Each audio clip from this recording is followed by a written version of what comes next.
Hello everyone, it's Shamila again here, and today I am super excited to share with you my very first project for the Lady Vagabond design team. Okay, so even before I knew I was going to be on the design team, I saw the paper and I thought I would love to try and make that traveling chest.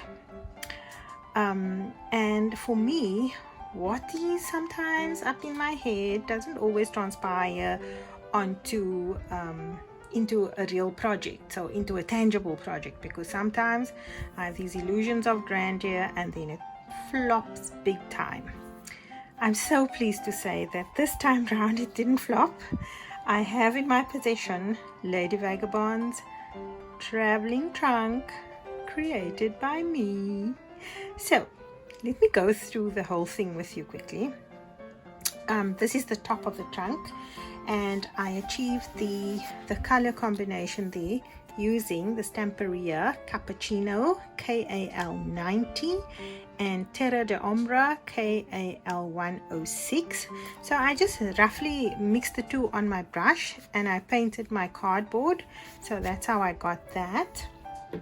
And then also you see the little flowers there. I used the Lady Vagabond stencil, and I call it the dream door stencil. Oh man, what did I do with it now? Okay, sorry, I have it. This is what it looks like. I'm still looking forward to making something with this part of the stencil, but what I like about the stencil is it's not stiff, it's very flexible, so you can actually use the stencil in the tiniest little crevice and make it work for you. So that's quite cool about that stencil. Then I used the stencil for the flowers, and let me show you. I mixed a very little bit of the Allegro Nero, the KAL03, with the Terra de Ombra, the KAL107, just to darken the brown slightly so that it would pop on the lid. And I'm pretty sure you can see my crackles here. If I lift it up, you can see there's some crackles. Sorry, that's my husband making a noise in the background. I have the door closed and I'm just hoping that you can't hear all the commotion going on. It's a Sunday. So we've got crackled paste transparent, and I really like this. Is K3P50. I really love this because you can use it on any color. And this, I can tell you one thing, Stamperia crackle paste, it cracks. Not one step, two step, three step, one step cracks, and that's what I love about it. Then we're looking at the edges here. This is self-adhesive aluminium foil, which I pushed through my Cuttlebug using one of Tim Holtz's embossing folders, and I painted it black and I distressed it with sandpaper and some of Finnabar's waxes.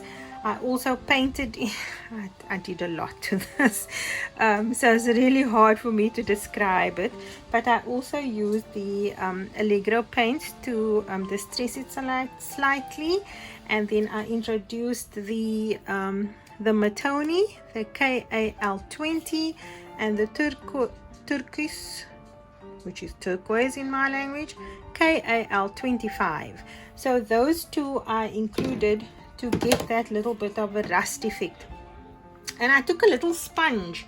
So, you know, if you live in South Africa, and I'm not promoting Checkers at all, but this is where I bought mine.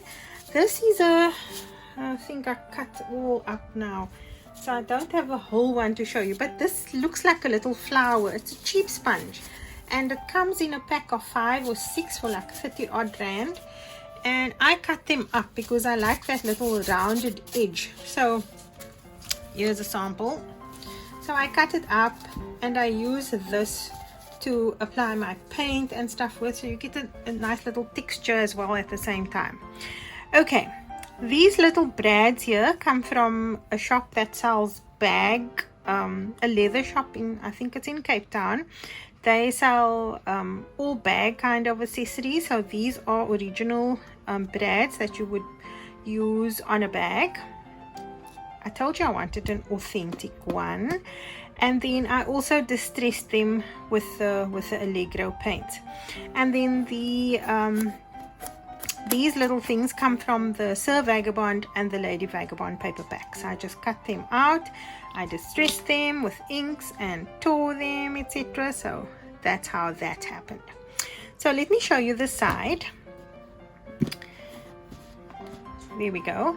These little things are normal cardstock that I doubled up.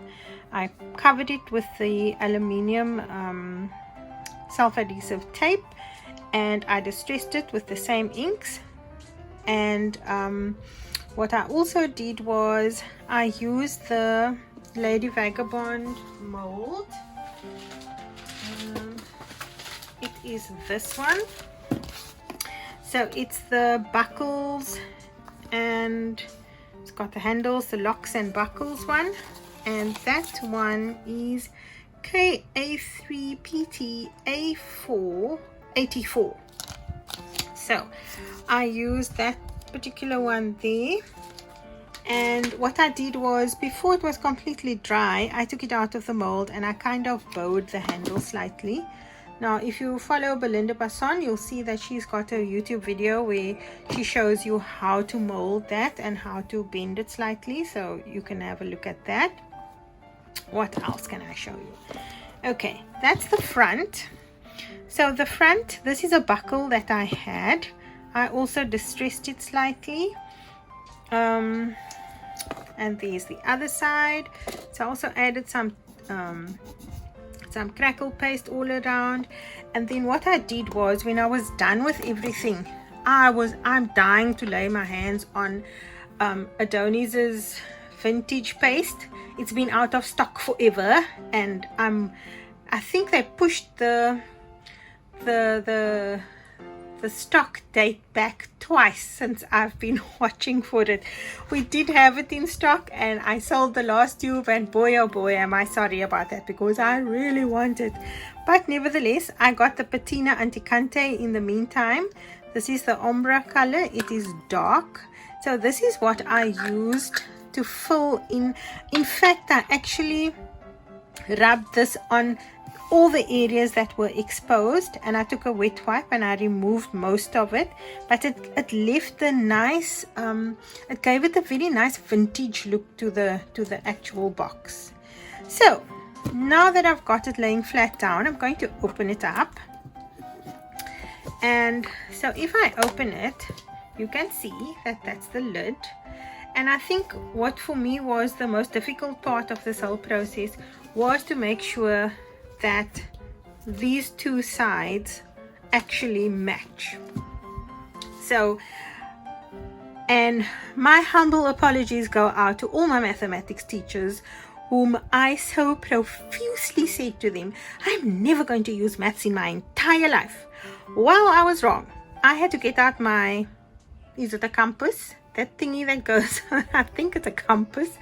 I used my compass to achieve the perfect size on either side. And if we do end up doing a class like this, I will show you how I did it. There is possibly an easier way, but I only know my way, so that's what we're gonna do.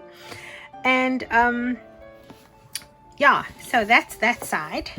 And then the inside, let me see if I'm in shot here quickly.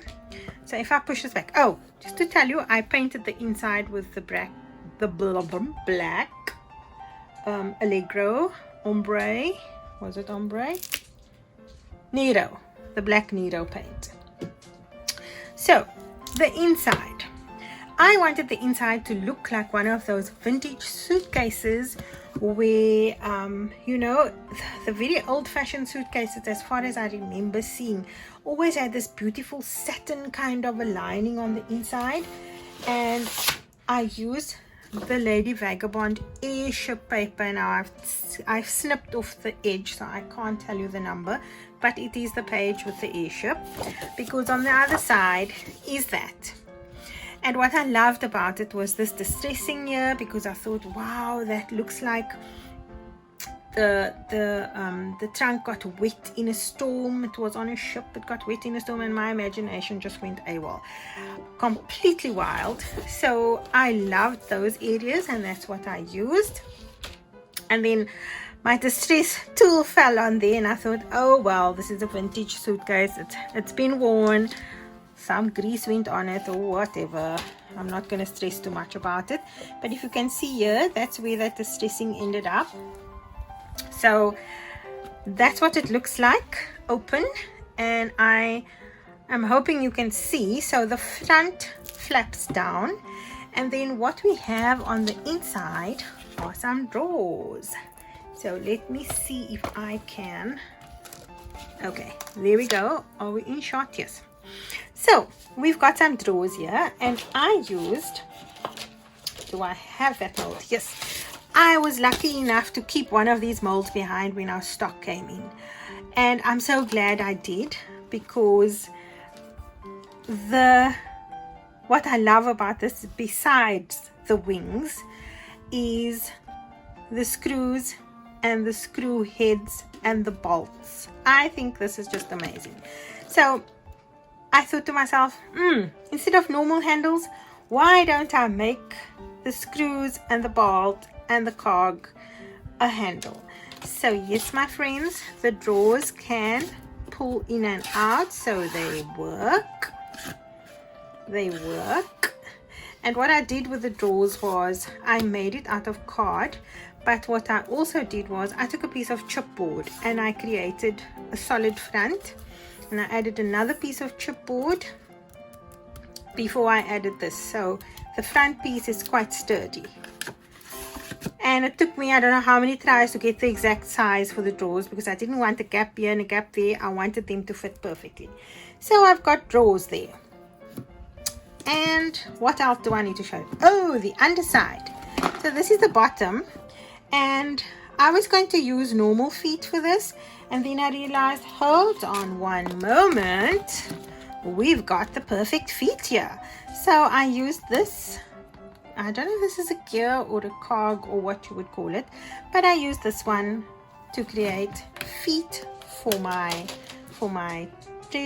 not my treasure chest, my traveling chest. And the bottom I kept simple, plain. I painted it black, and I painted this with black gesso, and I added some of Finnevar's what do you call that, metallic waxes, just to make it look old. And that is my Lady Vagabond trunk. So I hope you guys like what I've done. This is my very first project for Lady Vagabond. I'm quite, it's not always when I can say I am happy with what I have accomplished. I'm always hard on myself. I'm always saying, oh no, my goodness, it could have been better, or I'm on the fence about it, or whatever. But this one, I think I like it. I like it a lot, actually. So I hope you like it too. And yes, wish me luck for the next 11 projects. I hope I can keep up this momentum and inspire you all to try your hand at making something with the new Lady Vagabond range. If you are based in South Africa, we do import the Stamperia, the entire Stamperia range. If I don't have it in stock, I am quite happy to order it for you. In fact, we order on a regular basis.